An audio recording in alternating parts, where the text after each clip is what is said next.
Hello students, आज हम four feature री इशू ऑफ शेयर्स की एंट्रीज देखेंगे। लास्ट क्लास में हमने देखा था कि फोर फीचर की एंट्री कैसे होती है जब वो प्रीमियम पे इशू किए जाते हैं और जब वो पार पे इशू किए जाते हैं। तो यहाँ पे एंट्रीज भी फिर अलग अलग होगी जब फोरफिट किए जाएंगे शेयर के पार में क्या एंट्री है और प्रीमियम में क्या एंट्री है। तो अभी हम पार की एंट्री समझेंगे क्या होती है। तो एक बार हम देख लेते हैं कि फोर फीचर की एंट्री क्या हमने देखी थी लास्ट क्लास में। फोर फीचर की एंट्री में हमने शेयर कैपिटल को डेबिट किया था। फोर फीचर की एंट्री हम देख लेते हैं यहाँ पे पहले। शेयर कैपिटल को हमने डेबिट किया था टू शेयर फोर फीचर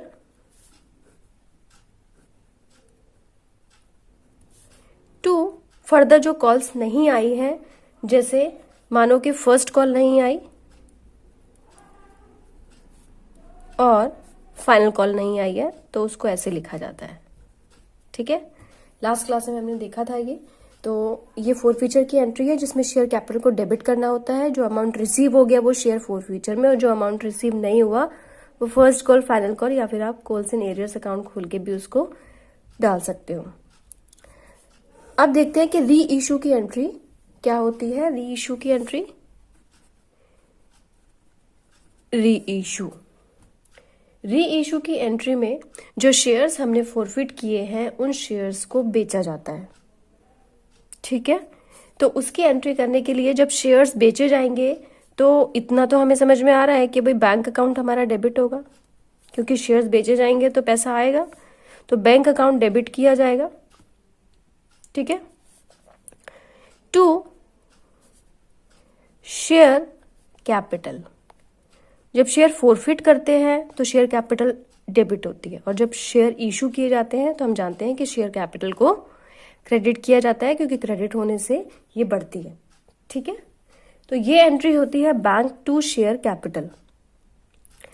अब यहां पे ध्यान देने वाली बात यह है कि मानो कि कोई शेयर हमने 10 रुपए का शेयर था और उसको हम जब री इशू कर रहे हैं तो हम उसको 9 रुपीज में बेच रहे हैं, तो यहाँ पे 1 रुपी का लॉस हो रहा है। तो जो अमाउंट हमने फोरफिट किया है, इसी फोर फीचर अकाउंट से हम इस अमाउंट में जितना भी लॉस हमें हो रहा है, यहाँ से हम इस फोर फीचर अकाउंट से इसको रिकवर कर सकते हैं।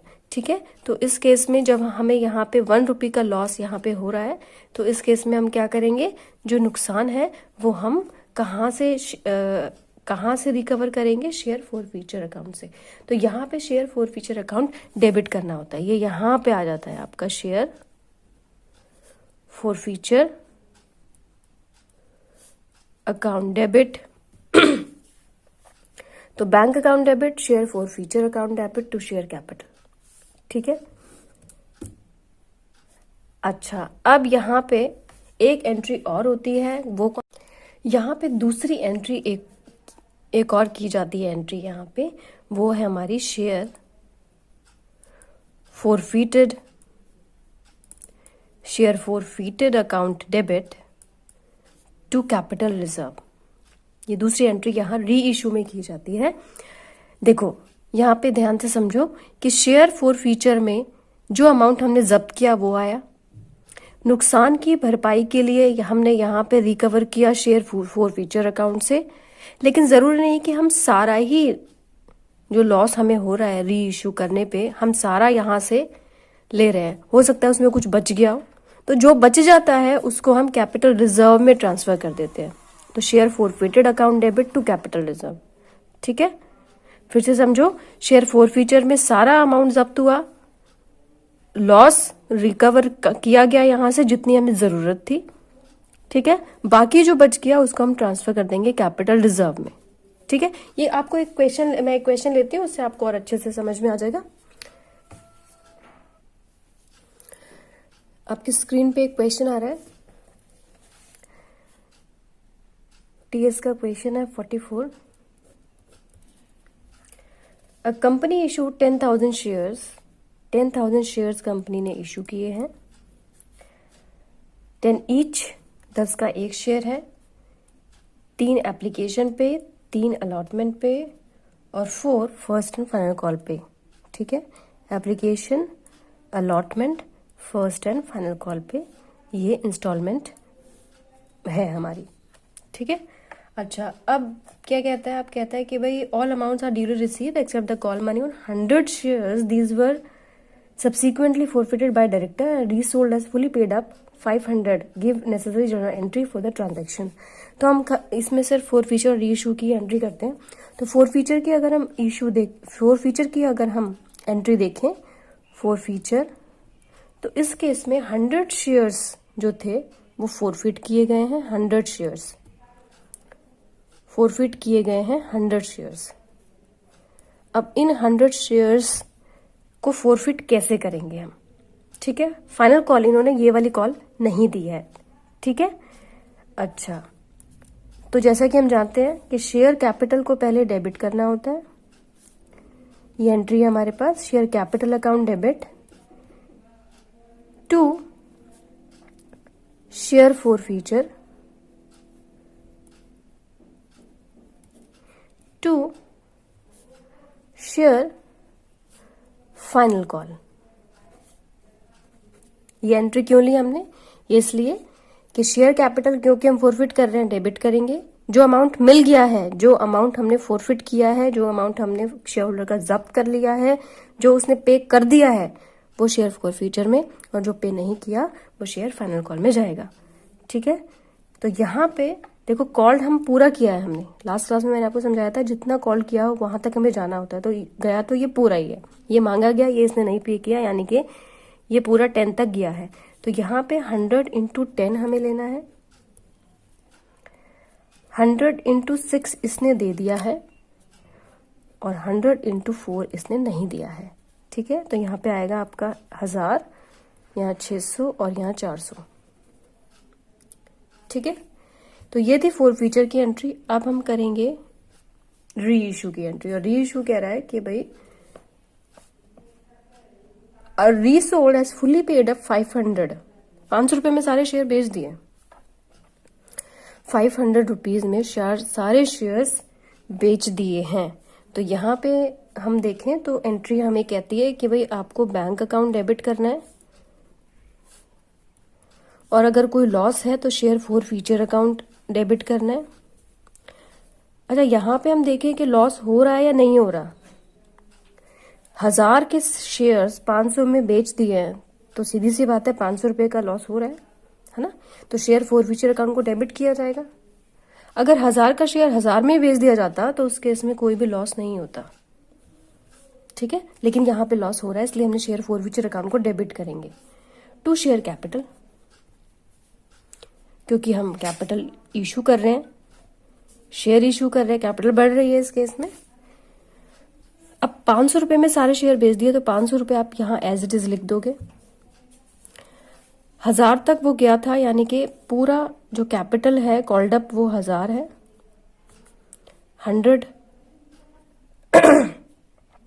100 इंटू 10, ठीक है, 500 ये अमाउंट हमें पूरा लमसम अमाउंट दिया हुआ है। अब यहाँ देखो आप, 1000 की चीज हम 500 में बेच रहे हैं, 500 रुपए का हमें नुकसान हो रहा है ना। ठीक है, तो 500 रुपए आपको यहाँ पे लिखने पड़ेंगे। ठीक है, अब थर्ड एंट्री मैंने क्या बताया आपको, share forfeited account debit to capital reserve, यानी कि share forfeited account debit to capital reserve. अब कैपिटल रिजर्व में अमाउंट कौन सा जाएगा? इन शेयर्स का जो फोरफीटेड अमाउंट था उसमें से जो हमने लॉस रिकवर कर लिया और जो बच गया वो जाएगा कैपिटल रिजर्व में। ठीक है, देखो जैसे हम इसको समझे कि ये पूरा फोरफीचर है। पूरा फोरफीचर हमारा कितना था? पूरा फोरफीचर अमाउंट हमारा कितना था? 600। ये पूरा 600 है। इस 600 में से कहता है कि भी 500 रुपए मैंने इस लॉस को रिकवर कर लिया। ठीक है, तो ये 500 रुपए अगर ये रिकवर कर लिया है तो इस केस में जो बचा है, मानो कि इतना रिकवर कर लिया, ये पूरा लॉस में रिकवर हो गया, ये लॉस में रिकवर हो गया, तो बचा कितना 100, ये 500 यहाँ है, 100 बचा, तो this is the capital reserve. ठीक है, तो 600 माइनस 500 जाएगा हमारा कैपिटल रिजर्व में, 100 रुपीज जाएगा कैपिटल रिजर्व में। ठीक है, तो जितना फॉरफिट किया और जितना हमने लॉस में यूज कर लिया, जो बचा है वो जाएगा कैपिटल रिजर्व में। आई बात समझ में? चलो एक और क्वेश्चन ले लेते हैं, एक और क्वेश्चन लेते हैं। Question number 54 of TS. X limited 300 shares of 10 each, 8 called up held by Mr. A for non-payment of second call। अच्छा, 300 शेयर्स है मिस्टर ए के पास, 300 शेयर्स, 10 रुपए का एक शेयर है, जिसमें से कॉल्ड अप यानी कि हमने जो मांगा है उससे वो 8 तक मांगा है, और जो उसने नहीं दिया है वो है नॉट पेड। नॉट पेड है इसका 3, यानी कि इसने दिया कितना 5। ठीक है, इतना हमने मांगा, इतना इसने नहीं दिया और इतना इसने दिया, यही बात है। ठीक है, अब these shares were reissue to Mr. Z 10 per share as fully paid up। ठीक है, अब रीसेल का प्राइस क्या है, रीइश्यू का प्राइस है 10 पर शेयर। ठीक है, तो ये हमारे वर्किंग नोट्स हैं। अब इनसे हम एंट्री कैसे बनाएंगे? सबसे पहले फॉरफीचर की एंट्री। फॉरफीचर में मैंने आपको बताया है शेयर कैपिटल क्या होता है, डेबिट,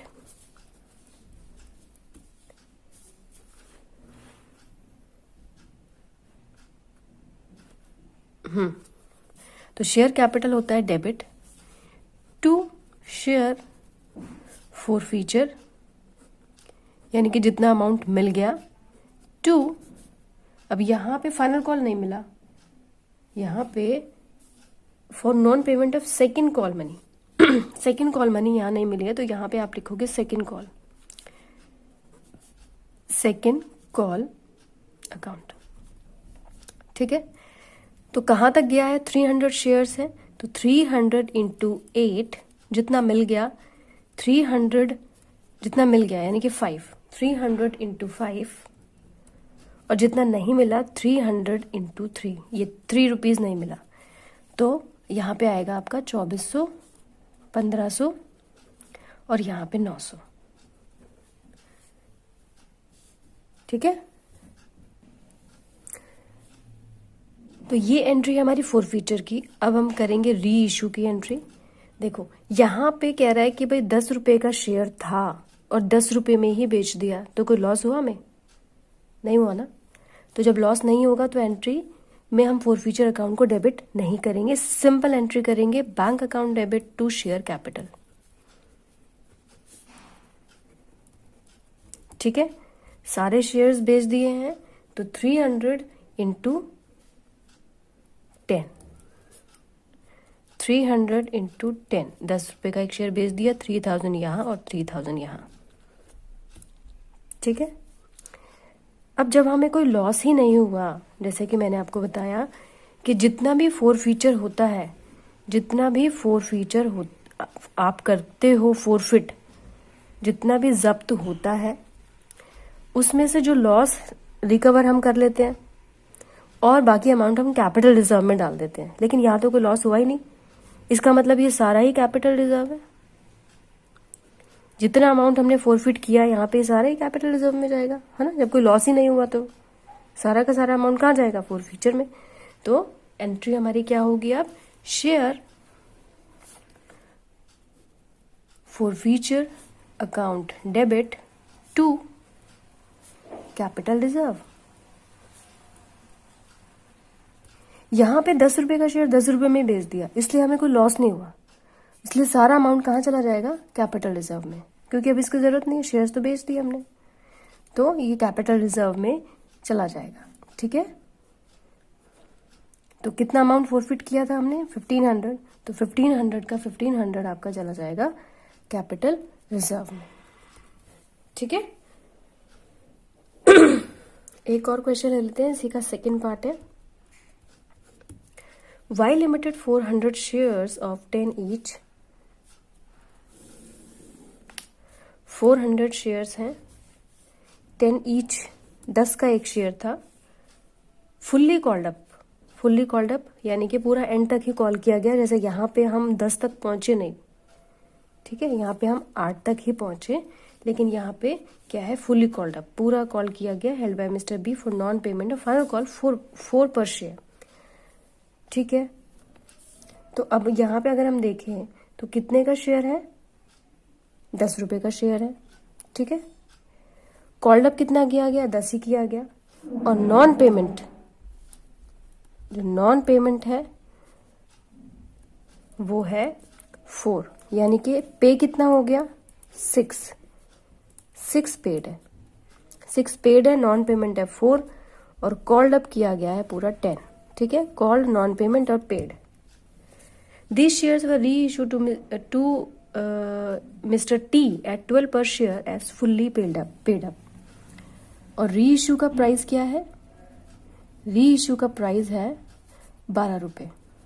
अब देखो यहाँ पे 10 रुपए का शेयर 12 रुपए में बेच दिया, तो 10 रुपए का शेयर अब 12 रुपए में बेचा जाएगा, तो अब क्या करेंगे, यहाँ तो कोई नुकसान ही नहीं हुआ, यहाँ तो फायदा हो गया, है ना। अब देखो इसकी एंट्री कैसे होगी। तो ज्यादा रेट पर जब बेचा जाएगा शेयर तो उस केस में क्या होगा, देखते हैं। सबसे पहली एंट्री हमारी होती है फोरफीटर की एंट्री। तो सबसे पहली एंट्री हम करते हैं इसमें, share capital account debit to share forfeiture to. अब यहां पे इसने क्या नहीं दिया है इस क्वेश्चन में, वो हमें यहां लिखना पड़ेगा। इसने नहीं दिया फाइनल कॉल, तो यहां पे आपको लिखना पड़ेगा फाइनल कॉल, ठीक है। अब कॉल्ड अप तो 10 तक था ही, इसका मतलब ये हुआ कि 400 इंटू 10 आपको यहां करना है। मैं एक दूसरा पेन ले लेती हूं इधर। 400 इंटू 10 करना है, और 400 इंटू जितना इसने पे किया है 6 यहां, और जितना पे नहीं किया वो यहां 400 इंटू 4, ठीक है। तो 4000 यहां, 2400 यहां और 1600 यहां, ठीक है। अब हमारी एंट्री आती है कौन सी, री इशू की। तो री इशू में लॉस तो हुआ नहीं है, तो हम क्या करेंगे फिर, क्योंकि लॉस को जो रिकवर किया जाता है वो फोरफीचर अकाउंट से किया जाता है, तो अब यहां पे तो लॉस हुआ ही नहीं है, फिर क्या करें। अब आप देखो, आप यहां पे ये कैसे होगी entry, bank account debit, bank account debit, loss यहां पे हुआ नहीं है, टू शेयर कैपिटल, टू यहां पे जब शेयर ज्यादा रेट पे बेचा जाता है, पहले जब हम फर्स्ट इशू भी करते हैं तो उस केस में भी सिक्योरिटी प्रीमियम रिजर्व में ये अमाउंट जाता है, तो यहां पे भी सिक्योरिटी प्रीमियम अकाउंट ही हमें खोलना पड़ेगा, और उसमें ये जो एक्सेस ₹2 आया है वो वहां पे हमें ट्रांसफर करना पड़ेगा, ठीक है। तो सिक्योरिटीज प्रीमियम अकाउंट, ठीक है। तो 400 हमारे शेयर्स हैं, 400 इंटू 12 के हिसाब से पैसा यहां पे आया है। 400 इंटू 10 से ज्यादा इसमें नहीं जा सकता, और 400 इंटू 2 जाएगा कहां पे, सिक्योरिटी प्रीमियम अकाउंट में, ठीक है। तो यह आएगा यहां पे 4800, और यहां पे आएगा हमारा शेयर कैपिटल में 4000, और यहां पे जाएगा हमारा कितना, 800, ठीक है। अब थर्ड एंट्री जो हमारी यहां पे होती है वो होती है कि भाई सिक्योरिटी कैपिटल रिजर्व में कितना जाएगा। तो share forfeited account debit to capital reserve. तो इस केस में क्योंकि हमने फोरफीचर अकाउंट यूज ही नहीं किया, तो सारा अमाउंट कहां चला जाएगा, कैपिटल रिजर्व में। जितना अमाउंट है शेयर फोरफीचर का 2400, वो सारा का सारा कैपिटल रिजर्व में हम ट्रांसफर कर देंगे। ठीक है, तो कितना ट्रांसफर होगा यहाँ पे, पूरा 2400 का 2400, तो 2400 चला जाएगा कैपिटल रिजर्व में। ठीक है, इज दिस क्लियर? तो यहां पे हमने ये देखा कि जितना कॉल्ड अप आपका है उतनी ही शेयर कैपिटल डेबिट या क्रेडिट होगी जब आप रीइश्यू करोगे, और जितना कॉल्ड अप नहीं होता, जैसे इससे पहला केस हमने देखा था, तो यहाँ पे शेयर कैपिटल 8 से ही हमने कॉल्ड अप अमाउंट को मल्टीप्लाई किया था। तो ये चीज का आपको ध्यान रखना है, जहां तक उसको कॉल्ड अप किया गया है शेयर होल्डर को, वहीं तक ही शेयर कैपिटल को डेबिट या क्रेडिट किया जाएगा। ठीक है, उससे ज्यादा नहीं किया जाएगा। अगर पूरा है, जैसे इस केस में पूरा कॉल्ड अप था, तो आपने 400 इंटू 10 लिया, और यहाँ पे शेयर कैपिटल को हमने डेबिट किया है 300 इंटू 8 से, जितना कॉल्ड अप किया गया है। ठीक है, तो इससे रिलेटेड आप बहुत सारे क्वेश्चन हैं, मिल जाएंगे आपको टीएस में, उनके प्रैक्टिस कीजिए, इलस्ट्रेशंस कीजिए। Thank you very much.